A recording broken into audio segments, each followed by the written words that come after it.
রওনা দিলাম আমাদের ইভেন্টের গন্তব্য ফানটাউনের উদ্দেশ্যে। ক্যাম্পাস থেকে সেখানে যেতে প্রায় 20 মিনিটের মতো সময় লেগেছিল।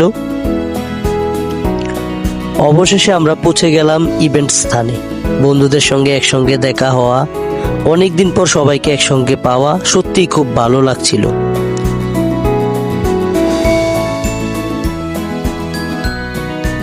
আমরা এসে পৌঁছালাম কুমিল্লার অন্তর্গত একটি সুন্দর ও সৌন্দর্যপূর্ণ স্থান